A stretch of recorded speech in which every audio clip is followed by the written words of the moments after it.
Maplewood, un quartier tranquille de banlieue de l'Ohio.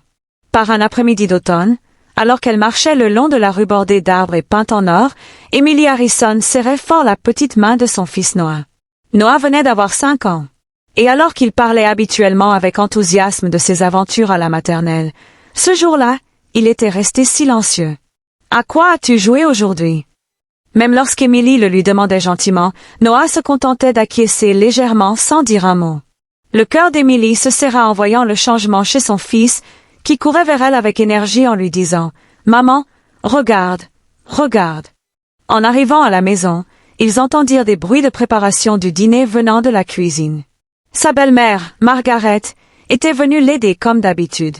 Margaret était une ancienne infirmière. Depuis que son fils Michael avait été muté à New York pour son travail, elle rendait visite à Emily 3 ou 4 fois par semaine, y passant souvent la nuit du vendredi soir au lundi matin. « Bienvenue à la maison, Emily. »« Noah, c'est grand-mère », dit Margaret en se retournant avec un sourire chaleureux empli de gentillesse maternelle. Cependant, quand Noah vit Margaret, il se cacha derrière Emily. « Oh là là, tu es timide aujourd'hui », dit Margaret avec un grand sourire, tournant son regard vers Emily. Noah semble être devenu un peu plus réservé ces derniers temps. Je me demande s'il s'est passé quelque chose à la maternelle. Emily secoua la tête, l'air troublé. Je n'ai rien entendu de précis de sa maîtresse, mais il est vrai qu'il ne parle plus autant qu'avant. Les garçons deviennent parfois silencieux pendant leur croissance. En tant qu'infirmière, j'ai vu beaucoup d'enfants, et ce n'est peut-être que temporaire. Les paroles de Margaret étaient pleines de conviction professionnelle. Au dîner, ils s'assirent tous les 3 autour de la table. La cuisine élaborée de Margaret était dressée devant eux. Emily dit avec gratitude, « Margaret, tu es d'une aide précieuse. Tu nous soutiens ainsi pendant l'absence de Michael. Nous sommes une famille, bien sûr. De plus, passer du temps avec Noah est un moment précieux pour moi aussi, » dit Margaret en caressant doucement la tête de Noah. À cet instant, Emily ne manqua pas de remarquer la légère tension du corps de Noah. Emily travaillait à temps partiel comme bibliothécaire à la bibliothèque locale. Lorsque la mutation et la séparation temporaire de Michael furent décidées, elle avait envisagé de déménager avec lui. Mais en pensant aux amitiés de Noah à la maternelle et à son propre travail, ils avaient décidé de vivre séparément pendant un certain temps. Michael, qui travaillait pour une entreprise informatique, parlait avec sa famille par appel vidéo tous les soirs. Mais ces derniers temps, Noah apparaissait de moins en moins devant les caméras. « Je ne veux pas m'inquiéter, Michael, alors il faut que je reste forte », pensa Emily en regardant Noah continuer à manger en silence. Ce soir-là, après avoir couché Noah, Emily prenait le thé avec Margaret dans le salon. « Margaret, tu veux bien? Je pense que je devrais emmener Noah chez le pédiatre. Bon, il serait peut-être bon de le faire examiner, juste pour plus de sécurité, mais ne vous inquiétez pas trop. Les enfants sont sensibles, alors ils perçoivent parfois l'anxiété de leur mère. » Le conseil de Margaret était judicieux, et Emily se sentit quelque peu rassurée. Dehors, par la fenêtre, des lumières scintillaient çà et là dans les maisons voisines. Linda, une infirmière qui habitait en face, travaillait souvent de nuit, et même lorsqu'elles se rencontraient pendant la journée, elles n'échangeaient que des salutations légères. Dans ce quartier résidentiel calme, Margaret était la seule personne sur laquelle Emily pouvait compter. « Je reste dormir demain soir aussi. Laisse-moi te soutenir un peu plus, notamment en m'occupant de Noah, » proposa Margaret. Emily lui en fut sincèrement reconnaissante. Elle sentait que son anxiété et sa solitude d'élever seul un enfant pourraient s'atténuer, ne serait-ce qu'un tout petit peu. Le lendemain matin, Emily termina son travail à la bibliothèque et alla chercher Noah à la maternelle. L'expression du visage de Sarah, son institutrice, qui les accueillait habituellement avec enthousiasme, semblait quelque peu ternie aujourd'hui. « Emily, as-tu un moment ?» Sarah, l'institutrice, attendit que les autres parents soient partis avant d'aborder Emily. « J'aimerais te parler de Noah. » L'anxiété envahit Emily. Quelque chose ne va pas? En fait, depuis environ 2 semaines, Noah ne parle plus du tout. Avant, il jouait avec enthousiasme avec ses amis et parlait beaucoup, mais maintenant, quand on lui pose des questions, il se contente de secouer ou d'acquiescer de la tête. La voix de Sarah était teintée d'inquiétude. Y a-t-il eu des changements à la maison? Emily essayait de se remémorer les événements récents. Cela fait 6 mois que mon mari a commencé son travail, mais il n'y a pas eu de changement particulièrement important, si ce n'est que ma belle-mère vient t'aider plus souvent. Je vois. Les changements d'environnement peuvent être une source importante de stress pour les enfants. Je recommande de consulter un pédiatre. Sarah, l'enseignante, sourit gentiment, mais son regard exprimait une profonde inquiétude. Sur le chemin du retour, Emily regarda Noah dans le rétroviseur. Son fils était assis dans son siège auto, regardant par la fenêtre, mais son expression affichait un sérieux qui ne correspondait pas à son âge. « Noah, à quoi as-tu joué aujourd'hui ?» Même lorsqu'Emily lui adressa la parole, Noah ne se retourna même pas. À leur arrivée, Margaret préparait de nouveau le dîner. « Bienvenue à la maison. Tu dois être fatiguée aujourd'hui aussi, dit Margaret en se retournant. Peut-être en lisant l'expression d'Emily, demanda-t-elle. S'est-il passé quelque chose? L'institutrice m'a dit que Noah avait complètement arrêté de parler. Il faudrait peut-être voir un pédiatre, expliqua Emily, et Margaret fronça les sourcils d'inquiétude. C'est inquiétant, mais je suis sûre que ce n'est que passager, les gars. On traverse parfois des périodes comme ça, dit Margaret en se tournant vers Noah et en s'agenouillant pour le regarder dans les yeux. Noah, c'est grand-mère. Il s'est passé quelque chose de désagréable? Noah fixa Margaret du regard, mais ne répondit pas. Au lieu de cela, il fit un petit pas en arrière et s'accrocha à la jambe d'Emily. Le lendemain, Emily emmena Noah chez un pédiatre. Le docteur Johnson, un pédiatre expérimenté, examina Noah attentivement. Après avoir utilisé un stéthoscope, examiné sa gorge et testé ses réflexes, il s'assit avec Emily. Physiquement, il est en parfaite santé. Son développement est normal pour son âge et il n'y a aucun problème, expliqua le docteur Johnson d'un ton calme. Cependant, il n'est pas rare que les enfants deviennent muets à cause du stress psychologique. Y a-t-il eu des changements récents dans leur environnement familial? Emily a expliqué les missions de son mari et a mentionné que sa belle-mère venait souvent l'aider. Le soutien familial est une bonne chose. Cependant, tout changement peut être stressant pour les enfants. Observons-le un moment et, s'il ne constate aucune amélioration, nous pourrons envisager de consulter un psychologue pour enfants. Ce soir-là, lors de leur appel vidéo, Michael a été choqué par l'état de Noah. Même lorsqu'il a fait signe à l'écran, Noah est resté impassible. Avant, il disait gentiment, « Papa, reviens vite à la maison. » Mais maintenant, il ne regardait même plus l'écran. « Qu'est-ce qui ne va pas, Noah? »« C'est papa. » La voix de Michael tremblait d'anxiété. « Emily, est-ce qu'il va vraiment bien? Je devrais peut-être rentrer tout de suite. Le médecin a dit qu'il était en bonne santé. Je suis sûre qu'il est juste perturbé par les changements environnementaux. » Tenta Emily de rassurer son mari, mais elle ne pouvait cacher son anxiété. Après la fin de l'appel, Margaret apparut dans le salon. Michael devait être inquiet. « Mais je te soutiendrai davantage, alors tout ira bien. À partir de la semaine prochaine, laisse-moi rester un peu plus longtemps. »« Ce serait utile, mais je te pèse trop, Margaret, dit Emily en s'excusant. Mais Margaret secoua la tête. « Nous sommes une famille, bien sûr. De plus, Noah est mon précieux petit-fils. Je dois protéger cet enfant quoi qu'il arrive. » Les paroles de Margaret étaient pleines de détermination. Ce week-end-là, Margaret resta à la maison à partir du vendredi soir. Le samedi matin, lorsqu'Emily se réveilla tard et alla à la cuisine, Margaret et Noah prenaient leur petit déjeuner. « Bonjour, Emily. As-tu bien dormi? »« Merci. »« Comment allait Noah? » demanda Emily et Margaret sourit. « C'était un très bon garçon. »« D'accord, Noah. » Lorsque Margaret lui parla, Noah hocha légèrement la tête.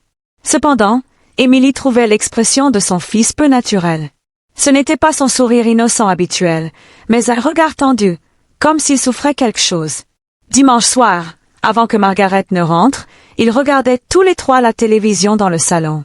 Même si un dessin animé pour enfants était diffusé, Noah ne regardait pas l'écran, mais avait les mains jointes sur ses genoux. Quand Emily dit « C'est amusant, n'est-ce pas, Noah ?» Son fils ne répondit pas. « Il se réveille au milieu de la nuit ces derniers temps ?» demanda soudain Margaret. « Les enfants pleurent parfois la nuit, n'est-ce pas? » Non, Noah dort profondément toute la nuit. « Il ne pleure pas du tout, » répondit Emily, et Margaret afficha une expression légèrement surprise. « Je vois. Tant mieux. Alors, » dit Margaret en regardant Noah d'un air entendu. Lundi matin, après le départ de Margaret, Emily était seule avec Noah. « Noah, tu t'es bien amusé avec grand-mère. » Lorsqu'Emily lui demanda doucement, Noah regarda sa mère droit dans les yeux pour la première fois. Ses pupilles semblaient exprimer une émotion proche de la peur. Cependant, Noah finit par ne rien dire. Il serra simplement Emily fort dans ses bras, et elle le sentit trembler légèrement. Mardi soir, Emily rangeait la cuisine toute seule. Elle avait couché Noah tôt et Margaret était rentrée chez elle ce soir-là. Dans le silence de la maison, la sonnette retentit soudain. En regardant l'horloge, il était plus de 21 heures. C'était inhabituel d'avoir des visiteurs à cette heure-là. Regardant par le Judas, elle aperçut Linda, sa voisine d'en face. Elle n'avait eu jusqu'à présent que des salutations. Emily ouvrit la porte avec une certaine hésitation. « Je suis désolée d'être arrivée si tard, Emily. » L'expression de Linda était un mélange de confusion et d'inquiétude. « J'aimerais te parler de quelque chose. Entre, s'il te plaît. » Emily conduisit Linda au salon et prépara du café. Linda s'assit, hésitante, au bord du canapé, la tasse à deux mains. En fait, Linda semblait hésiter à parler. « J'entends ton fils pleurer la nuit et je m'inquiète pour lui. » Emily fronça les sourcils. Il pleurait. Mais Noah dort profondément toute la nuit. Il ne pleure pas du tout. Je travaille souvent de nuit, donc je suis souvent réveillée au milieu de la nuit. C'est comme ça que je l'ai remarqué. Depuis environ 2 semaines, chaque nuit vers 2 heures du matin, j'entends des voix venant de la chambre de ton fils. La voix de Linda s'est apaisée. Elle hurlait. « Arrête !» Le cœur d'Emily s'est mis à battre très fort. Des cris. « Tu es sûr que c'est la voix de Noah ?» C'est une voix d'enfant, et elle a l'air très effrayée. Linda posa sa tasse sur la table et regarda Emily dans les yeux. Au début, j'ai cru qu'il faisait des cauchemars, mais ça arrive toutes les nuits. Et j'entends aussi une voix d'adulte. Une voix d'adulte. La bouche d'Emily s'assécha. Une voix de femme. Je ne comprends pas ce qu'elle dit, mais on dirait qu'elle parle très bas, poursuivit Linda à contre-cœur. Emily, se pourrait-il que ton fils soit effrayé par quelqu'un? Emily se leva et fit les 100 pas dans le salon. Son esprit était en ébullition, mais je n'ai rien entendu. La chambre de Noah est juste à côté de la mienne. Ça arrive peut-être quand on dort profondément. En tant qu'infirmière, je peux vous dire que lorsqu'un enfant a peur et pleure à la même heure chaque nuit, cela peut indiquer un traumatisme. Les mots de Linda pesèrent lourdement sur le cœur d'Emily. Les récents changements chez Noah, son silence à la maternelle et l'expression craintive qu'il affichait parfois semblaient tous liés. « Merci, Linda. »« Merci de me l'avoir dit, » dit Emily d'une voix tremblante. « Je vérifierai ce soir. » Après le départ de Linda, Emily s'assit seule dans le salon. L'horloge indiquait 22 heures. Elle venait de coucher Noah à 20h30. Il restait encore 4 heures avant 2 heures du matin. Emily alla dans sa chambre et s'allongea sur le lit, mais impossible de dormir. Les mots de Linda résonnaient dans sa tête. Le cri « Arrête !» d'une voix de femme. Chaque nuit, vers 2 heures du matin, Noah changeait. À 1h30, Emily se leva doucement du lit. Elle entr'ouvrit la porte et sortit dans le couloir. Elle écouta attentivement à l'extérieur de la chambre de Noah, mais n'entendit que des bruits de respiration réguliers. Emily retourna dans sa chambre et attendit, la porte entr'ouverte. À 2h05, elle entendit un faible bruit. Des pas. Quelqu'un marchait dans le couloir. Le cœur d'Emily se mit à battre violemment. Le bruit se dirigeait clairement vers la chambre de Noah. Emily retint son souffle et regarda par l'entrebâillement de la porte. Dans la faible lumière du couloir, elle aperçut une silhouette. C'était celle d'une femme. Elle vit la silhouette poser une main sur la porte de Noah. La porte s'ouvrit lentement. À cet instant, Emily halta. Margaret se tenait là. Emily était perplexe. Margaret était censée être rentrée chez elle ce soir. Pourquoi était-elle là? Et pourquoi essayait-elle d'entrer dans la chambre de Noah à cette heure-là? Margaret entra discrètement dans la chambre de Noah et ferma la porte. Emily prit son smartphone d'une main tremblante et activa l'application d'enregistrement. Elle ignorait ce qui se passait, mais son instinct lui disait qu'elle devait préserver des preuves. De l'intérieur de la pièce, elle entendit de faibles voix. C'était la voix de Margaret. Cependant, c'était complètement différent de son ton doux habituel. Il avait un côté froid et intimidant. « Noah, réveille-toi !» On entendait la voix de Margaret à travers le mur. Au bout d'un moment, la petite voix de Noah résonna. « Grand-mère, oui, c'est grand-mère. Mais cette femme n'est pas ta vraie maman. » La voix de Margaret était basse, avec un côté hypnotique. Emily était stupéfaite. Cette femme devait parler d'elle-même. « Ta vraie maman est au paradis. Cette personne est une fausse. » Une mauvaise personne qui essaie de te tromper. La voix de Margaret continua. Non, on entendait la voix de Noah. Maman est. Tais-toi. La voix de Margaret devint soudain dure. N'écoute pas cette personne. Ne lui parle pas. Si tu lui parles de ce soir, arrête. La voix de Noah tremblait.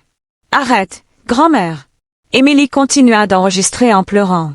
Dire que son fils avait vécu une telle terreur chaque nuit, et que Margaret, en qui elle avait eu confiance, lui avait fait subir des choses aussi cruelles. Sois sage. Cette personne est une imposture. Ta vraie maman est morte. On entendait à nouveau la voix de Margaret. Si tu le dis à quelqu'un, cette fausse maman mourra aussi. Tu comprends? Oui. La voix de Noah était tremblante et pleine de larmes. Au bout d'une trentaine de minutes, Margaret sortit de la chambre de Noah. Emily s'enfuit rapidement sous les couvertures et fit semblant de dormir. Elle entendit des pas dans le couloir et la porte d'entrée se refermer doucement. Emily arrêta l'enregistrement sur son smartphone d'une main tremblante. Tout avait été enregistré, les paroles terrifiantes de Margaret et la voix larmoyante de Noah. Demain, elle signalerait cela à la police et contacterait Michael aussi, mais maintenant, elle devait aller voir Noah. Emily se rendit discrètement dans la chambre de Noah. Son fils était blotti sous la couverture, tremblant légèrement. Noah, appela doucement Emily, et Noah leva lentement le visage. Des larmes coulaient sur ses joues. Maman. Noah parla pour la première fois depuis longtemps. J'ai peur. J'ai peur. Emily serra Noah fort dans ses bras. Tout va bien maintenant. Maman est là. Tu n'as plus à avoir peur. Le lendemain matin, Emily aborda la journée sans avoir fermé l'œil. Noah était allongé sur le lit, l'air épuisé, mais lorsque sa mère entra dans la chambre, il sourit légèrement. La voix de son fils l'appelant « Maman », pour la première fois depuis si longtemps alluma une lueur d'espoir dans le cœur d'Emily. « On va sauter la maternelle aujourd'hui. » Emily caressa doucement la tête de Noah. « Restons ensemble. » Après le petit déjeuner, Emily écouta plusieurs fois l'enregistrement. La voix froide de Margaret, la voix larmoyante de Noah, et les menaces terrifiantes. « Ta vraie maman est morte, et la fausse maman mourra aussi. » Tout était clairement enregistré. À 10 heures, Emily appela le commissariat local. « Je souhaite signaler une suspicion de maltraitance infantile. » « Compris. Nous enverrons un agent immédiatement. » La voix de l'opératrice était professionnelle et rassurante. Ensuite, elle appela Michael. Son mari était en réunion dans son entreprise à New York et fut surpris par la voix pressante d'Emily. « Emily, qu'est-ce qui ne va pas? Ta voix tremble. Rentre tout de suite, Michael. Quelque chose de terrible est apparu au sujet de ta mère. » Emily expliqua brièvement les événements de la nuit précédente. Michael resta sans voix. « C'est maman qui a fait ça. C'est impossible. Il doit y avoir une erreur. J'ai un enregistrement. J'ai des preuves. » La voix d'Emily était résolue. « Tu n'as aucune idée de la souffrance de Noah. Ta mère maltraite psychologiquement notre fils. » Après un moment de silence, Michael dit d'une voix tremblante, « Je rentre tout de suite.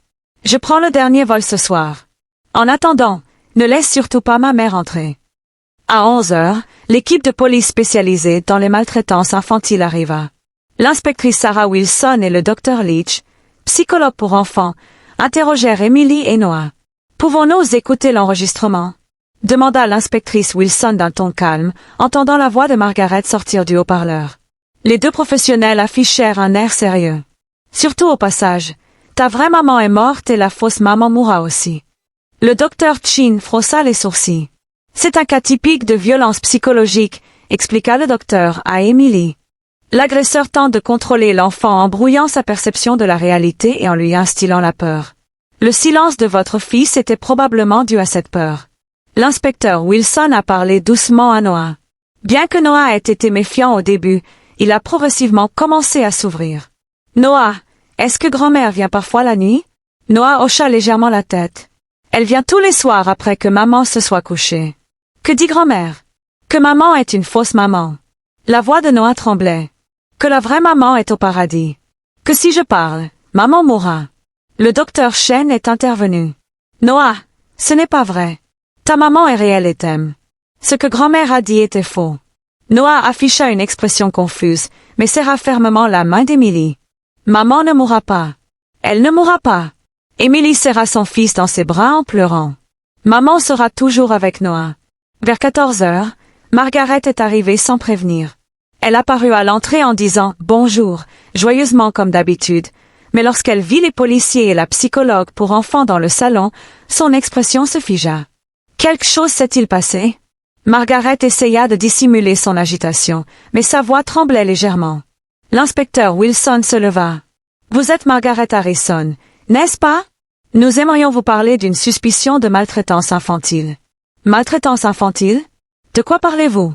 Margaret afficha une expression confuse, mais lorsqu'Emily passa à l'enregistrement, son expression changea complètement. Entendant sa propre voix sortir du haut-parleur, Margaret pâlit. « Ce n'est pas normal. J'étais hier soir vers 2 heures du matin. Vous avez fait irruption dans cette maison et maltraité psychologiquement votre petit-fils, Noah. » L'inspecteur Wilson exposa les faits avec pragmatisme. « Nous avons des preuves et des témoignages. » Margaret s'effondra sur une chaise et se mit soudain à pleurer. « Mon vrai fils, mon fils aîné, David, est mort à l'âge de 3 ans, il y a 25 ans. » Emily était abasourdie. Elle n'avait jamais entendu dire que Michael avait un frère aîné. David était atteint de leucémie. Je n'ai pas pu le sauver. Même si j'étais infirmière, je n'ai pas pu sauver mon propre fils. La voix de Margaret était pleine de désespoir. Michael est né après ça. Mais je ne pouvais jamais abandonner David. Demanda calmement le docteur Chin. Alors vous avez essayé de faire de Noah un remplaçant pour David? Quand j'ai vu Noah pour la première fois, il ressemblait trait pour trait à David, poursuivit Margaret en larmes. La couleur de ses cheveux, la forme de ses yeux, même son rire. Je pensais que c'était une chance que Dieu m'avait donnée, David était revenu. Alors vous avez embrouillé Noah en me traitant de fausse mère. La voix d'Emily tremblait de colère. Emily, vous êtes une bonne mère. Mais Noah est en réalité David, mon fils perdu. Le délire de Margaret était grave, alors j'ai pensé que je devais lui apprendre la vérité. L'inspecteur Wilson sortit les menottes. Margaret Harrison, vous êtes en état d'arrestation pour maltraitance infantile, entrée illégale et intimidation psychologique. Margaret n'a pas résisté. Noah, non. David, je suis désolée, dit-elle en se retournant vers Noah tandis qu'on l'emmenait. Grand-mère t'adorait. Noah se cacha derrière Emily, tremblant légèrement. Maman, j'ai peur. Tout va bien maintenant, Noah. Emily serra son fils dans ses bras. Grand-mère ne viendra plus. Maman te protégera toujours. Ce soir-là, Michael rentra. Son visage, tout droit sorti de l'aéroport, était pâle de fatigue et de choc. Après avoir entendu les explications détaillées de sa femme, il s'effondra sur le canapé. J'avais entendu parler de mon frère David quand j'étais petit. Mais je ne savais pas que maman était si malade. Michael se tenait la tête. J'aurais dû le remarquer aussi. J'aurais dû prendre les changements de Noah plus au sérieux. Ce soir-là, ils dînèrent tous les 3 ensemble pour la première fois depuis longtemps. Bien que Noah fût d'abord prudent, il se réjouit du retour de son père et reprit peu à peu ses mots. « Papa, grand-mère ne viendra plus. »« Noah » demanda d'une petite voix. « Elle ne viendra plus, Noah ?» Michael tenait son fils sur ses genoux. « Papa et maman te protégeront. Tu peux te sentir en sécurité. » Noah afficha un air soulagé et sourit légèrement pour la première fois depuis longtemps. Le long cauchemar touchait enfin à sa fin. Une semaine après l'arrestation de Margaret, la famille Harrison tentait peu à peu de retrouver une vie normale. Michael remit sa démission à son entreprise et décida d'être muté dans une société informatique locale de l'Ohio. « Je n'ai plus l'intention de vivre séparé de ma famille. » Sa décision était ferme. Sur recommandation du docteur Shen, la famille commença des séances de thérapie 2 fois par semaine. Lors de la première séance, Noah raconta ses expériences d'une voix tremblante. Grand-mère disait que maman était une fausse maman. Que si je parlais, maman mourrait. La petite voix de Noah toucha le cœur du docteur Miller, thérapeute. J'avais peur. Mais où est la vraie maman? Noah, la maman juste en face de toi est réelle, expliqua doucement le docteur Miller. Grand-mère était malade et ne comprenait pas ce qui était juste. Mais ta maman et ton papa sont réels et t'aiment du plus profond de leur cœur. En pleurs, Noah sauta sur les genoux d'Emily. Maman, vraie maman, je t'aime. 2 mois plus tard, Noah commençait à parler activement à la maternelle aussi. L'institutrice Sarah fut émue par son rétablissement remarquable. Il est comme une personne différente. Il est peut-être même plus intelligent qu'avant. À la maison, la lecture du soir devint une nouvelle habitude. Michael et Emily se relayaient au chevet de Noah pour lui lire des livres d'images. Noah murmurait parfois « Je me sens en sécurité parce que papa et maman sont là », en s'endormant. 3 mois plus tard, à Noël, sa voisine Linda invita la famille à dîner. Sans le courage de Linda, Noah souffrirait peut-être encore aujourd'hui. Ce soir-là, j'ai hésité à parler, confia Linda à Emily. Mais en tant qu'infirmière et en tant qu'être humain, je ne pouvais pas me taire. Sans vous, nous ne savons pas ce qui nous serait arrivé, s'inclina profondément Emily. Merci infiniment. Margaret reçut un diagnostic de deuil pathologique sévère et de troubles délirants suite à une évaluation psychiatrique. Le tribunal rendit une ordonnance de traitement et une ordonnance de protection de la part de la famille, et un traitement de longue durée dans un hôpital spécialisé fut décidé. Michael était partagé, mais accepta, déclarant « Le traitement de ma mère et la sécurité de ma famille sont importants ». Au printemps, Noah se fit de nombreux nouveaux amis et commença à les inviter à jouer. Chaque fois qu'Emily entendait le rire de son fils, elle sentait que ses jours sombres étaient terminés. Un soir, Noah vint voir ses parents en pyjama. « Papa, maman, merci. »« De quoi nous remercies-tu » demanda Michael, et Noah répondit d'un air sérieux. « De m'avoir protégé, d'être mon vrai papa et ma vraie maman. » Emily et Michael enlaçaient leur fils des 2 côtés. De l'autre côté de la fenêtre, les lumières de la maison de Linda brillaient chaleureusement. Tous 3 comprenaient profondément qu'une vraie famille ne se résumait pas aux liens du sang, mais à des relations où l'on peut se faire confiance, se protéger et affronter la vérité ensemble. 6 mois plus tard, en été, les rires joyeux de la famille Harrison résonnèrent dans le quartier résidentiel de Maplewood. La vue de la famille profitant d'un barbecue dans leur jardin redonna également de l'espoir à leurs voisins. Noah courait partout avec énergie avec ses amis, s'écriant parfois joyeusement « Maman, regarde !» Ce soir-là, avant d'aller se coucher, Noah dit « Maman, je suis heureux d'avoir mon vrai papa et ma vraie maman. » Emily embrassa le front de son fils. « Maman est heureuse aussi, Noah. Restons ensemble pour toujours. » Au cœur de la nuit paisible de Maplewood, la famille Harrison commença à s'endormir paisiblement, protégée par le véritable amour.